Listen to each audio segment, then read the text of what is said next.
Mais tout de suite, le journal des médias, c'est notre ouverture quotidienne. Bonjour Cyril Lacarrière. Bonjour François, bonjour à toutes, bonjour à tous. Alors, au programme ce matin, Cyril. Les Français qu'aiment les Français, un teaser validé et la mobilisation des fans de la série Scam. En fin de journal, bien sûr, on aura là les audiences, celle de vendredi, celle de samedi, celle de dimanche. Je vais vous révéler quelque chose. Il semblerait que du côté de Médiamétrie, il y ait de gros bugs et donc pas sûr encore d'avoir les résultats des audiences avant la fin de ce journal. Ah, gros bug. Gros bug du côté de Médiamétrie. On va s'y intéresser. Alors Cyril, hier, nos confrères du JDD, le journal du dimanche, ont dévoilé leur traditionnel classement des personnalités préférées des Français. Un classement... Nouvelle version. Oui, un classement qui a fait peau neuve pour donner plus de visibilité aux femmes. On en avait parlé d'ailleurs ici même. Terminer le top 50 place à un double top 25 avec les hommes d'un côté, les femmes de l'autre. Et les vainqueurs sont Sophie Marceau chez les dames et devinez qui chez les messieurs.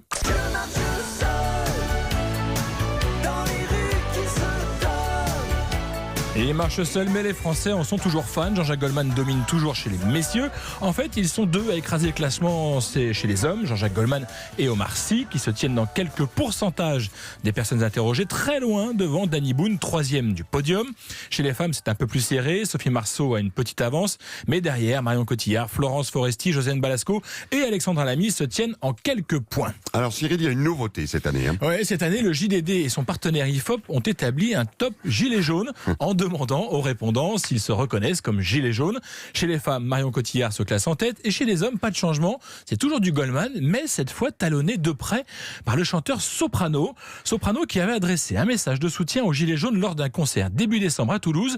Écoutez ce que disait le rappeur. Vous savez, quand il y a des gens qui commencent à descendre dans la rue et que ça commence à prendre des années et des années, on se dit mais qu'est-ce qu'ils font? Est-ce qu'ils nous écoutent? Est-ce qu'ils communiquent avec nous?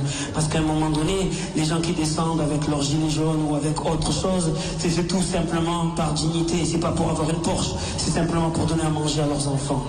Alors quel enseignement tirer de ce classement 2019? Nous avons posé la question à Cyril Petit, le directeur adjoint de la rédaction du JDD. À ses yeux, il y a 5 choses à retenir de ce classement. 1. Pour être au top, il faut être discret. Goldman ne chante plus, Marceau ne tourne plus, il parle peu. Aucun risque donc de décevoir, de choquer. On aime leur art ou pas, mais on n'a pas grand-chose à leur reprocher. 2. Pour être au top, mieux vaut ne pas être sur Twitter. Aucun des deux n'y est actif et seuls 26 des 50 élus ont un compte. Le signe que les réseaux sociaux ne sont pas tout et que la société a besoin d'apaisement. 3. Pour être au top, il faut toucher au-delà de sa communauté. Cyril Hanouna ou Camille Combal étaient en tête de la présélection internet poussée par leurs fans. Cela ne suffit pas. Alexandra Lamy, autre vainqueur du vote web, mais pas grâce à une communauté, entre elle à la 5e place. 4. Pour être au top, il faut gagner. Les sportifs chutent les années sans JO ni Coupe du Monde. 5. Pour être au top, il ne faut pas faire de politique. Aucun de se tester n'entre. Macron est bien premier chez les sympathisants LREM et Sarkozy chez ceux de droite. Mais pour être au top, il ne faut pas diviser. Pour finir sur ce classement, si on regarde du côté des médias, les deux personnalités qui se distinguent sont Karine Le Marchand et Jean-Luc Reichmann. Et ils ont obtenu chacun le même pourcentage de réponses. Cyril, on a enfin des nouvelles de Validé, la nouvelle série de Canal+. Oui, une nouvelle série très attendue parce qu'elle se situe dans l'univers du rap, pas parce qu'elle est réalisée par Franck Gastambide, le réalisateur des Kaira et de Taxi 5, et qu'elle est la toute première série spécialement dédiée à la plateforme Canal+. Série lancée en mars dernier. Franck Gastambide a mis en ligne le premier teaser de Validé. On en écoute un extrait. T'es chaud, on te balance une instru? Ouais, on peut essayer, ouais. Ok, allez, c'est parti, instru maintenant. Oh, vous voulez baiser?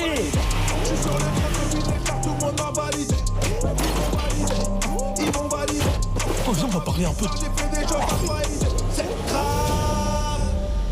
Ce game, tu l'oublies. Sinon, je vais te faire une guerre, t'es pas prêt. T'as compris, là? Ça va, mon garçon? Tout va bien, maman. Validé, c'est l'histoire d'un jeune rappeur qui va se retrouver validé par les stars du milieu, ce qui va bouleverser sa vie, celle de ses amis et provoquer quelques dangereuses rivalités. Franck Gastambide, le réalisateur, en parle comme d'une série sombre, loin de l'univers de ses films. Si on ne sait pas encore quand Validé sera mis en ligne, le réalisateur a déjà annoncé ce week-end qu'il y aura une saison 2. Alors Cyril, il s'est passé quelque chose d'assez étonnant ce week-end avec une série française. Cette série, c'est Scam France, l'adaptation française d'une création norvégienne. Pour celles et ceux qui ne connaissent pas Scam, c'est C'est diffusé sur la plateforme Slash de France Télévisions, destinée aux jeunes adultes. La série suit le quotidien de lycéens en choisissant pour chaque saison de s'intéresser plus particulièrement à un des personnages. Scam est devenu un véritable phénomène depuis quelques mois, notamment depuis sa 3e saison qui s'intéressait à l'homosexualité de 2 de ses personnages. Alors, qu'est-ce qui s'est passé, Cyril, ces 3 derniers jours? Tout commence avec un article publié par erreur sur le site Binge, ça s'écrit avec 3 i. C'est une déclinaison du site Combini, dédié, lui, aux séries. Dans cet article, on apprenait plusieurs éléments de la 5e saison de Scam France, au grand désarroi des fans qui se sont fait spoiler, divulgacher comme on dit. Binge s'est vite rendu compte de son erreur, a dépublié l'article en question, mais à l'heure des internets, forcément, il en reste des traces. Sauf, Cyril, que les fans sont mobilisés. Exactement, et c'est ce phénomène assez étonnant qui nous intéresse ce matin. Des fans se sont donc fait spoiler, mais ils ont décidé de réagir. On va écouter Sened Dab, le directeur de la fiction numérique de France Télévisions.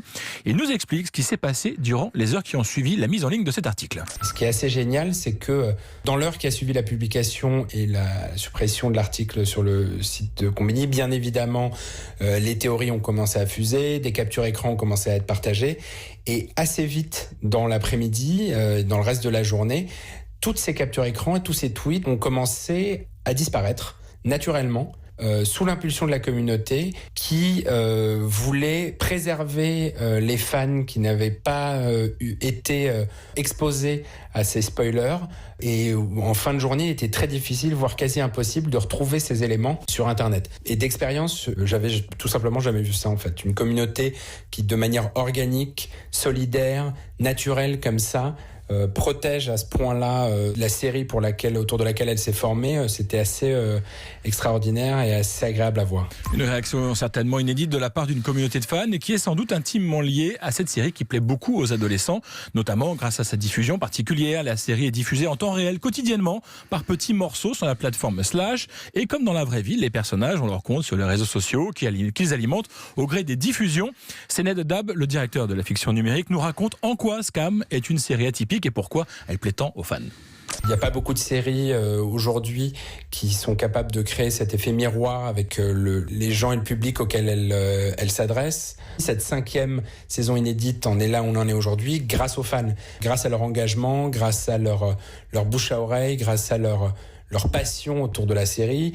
Et donc du coup, ils se sentent un peu aussi responsables, je pense, du succès et de la longévité de Scam France. Et puis je pense enfin que ce qui fait la force de Scam France et qui fédère autant la communauté, c'est qu'elle parle sans filtre aux jeunes d'aujourd'hui, de leurs problématiques, sans caricature, sans jamais les juger, toujours à hauteur d'eux et de ce qu'ils sont, avec leurs failles, leur bonheur, leur malheur, à un âge où tout est exacerbé. La 5e saison de Scam sera mise en ligne dès le mois de janvier. Et chose importante, France Télévisions est la première à créer une 5e saison de Scam, la version norvégienne.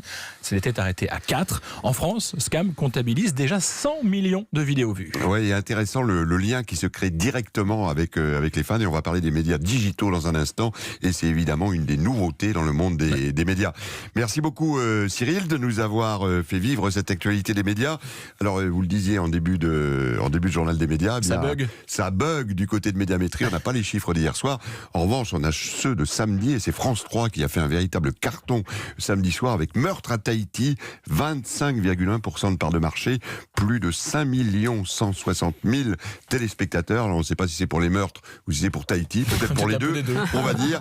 Kev Adams sur TF1 qui arrive en 2e position, 16,6% de part de marché samedi soir avec 3 206 000 spectateurs.